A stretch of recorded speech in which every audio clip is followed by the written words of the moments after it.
2, 3, 4, 5, 6, 7, 8, 9. We twisted. Good morning, Alpharetta, Georgia. I'm Kelly Buckman. And I'm Emma Davis. Today's topic will cover the strange yet true effects that our increasing suburban population has created. Local 5's News has teamed up with Brett Ball to cover the full story behind it. Good morning, everyone. I'm Brett Ball here with breaking news. As the quaint little city of Alpharetta, Georgia becomes further industrialized each year, more and more people find it necessary to move here for work or convenience. Most homeowners in this area only see the surface of what our city's increasing population is doing to the area's natural ecosystem. Few people are truly aware of how they are being affected by this each day. What you see behind me is an ordinary golf course. More golf courses like this one are being built in response to the increasing demand for neighborhoods with golf courses.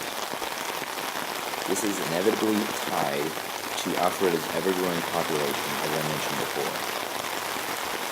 Many suburban homeowners here don't see this as a nuisance or threat, but a little golf course like this may be doing more damage than you think.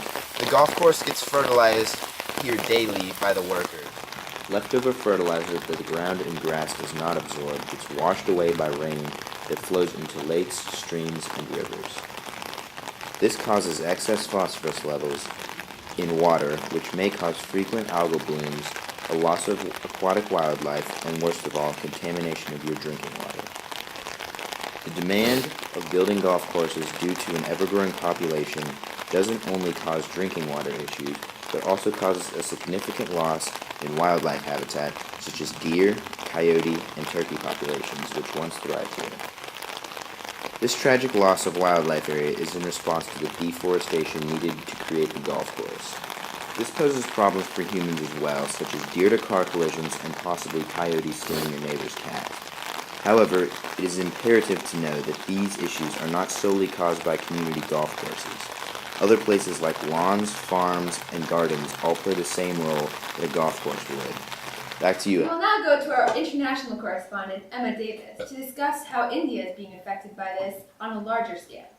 Thanks, Kelly. I'm standing here next to the extremely polluted Ganges River. This river is one of India's most important and sacred sources of water. There are over 350 million people that live and use its basin, and it has become a dump for people's sewage, partially cremated bodies, and industrial waste. The root cause of this pollution is simple: overpopulation. In order to bring population growth to a halt, India implemented the world's first national family planning program in 1952, when its population was 400 million. Even after 54 years of this program, India's population was nearly 1.1 billion. It is predicted to be the world's most populated country.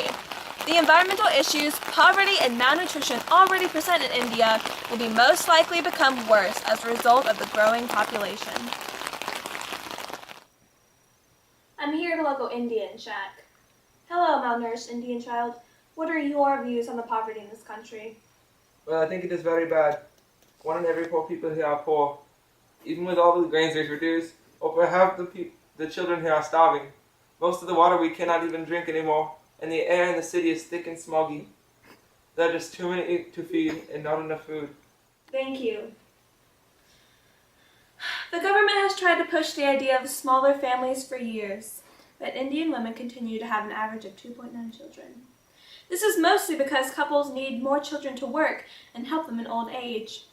States control the family planning policies, some even involving sterilization for cash. For now, though, India remains in trouble. Back to you, Kelly. Now, the U.S. has not been affected nearly as strongly as India because of our sanitation systems, vaccines, and modern agriculture. These same factors, though, have caused our population to grow. In the past, we have experienced periods of extreme growth and periods where birth rates were slowed. The first of these was the baby boom between 1946 and 1964. It was caused by eager men returning home from war and thus making lots of babies. This added 79 million people to the U.S. population, and the total fertility rate even increased to 3.7 children per woman. I have here a World War II veteran who experienced the baby boom firsthand.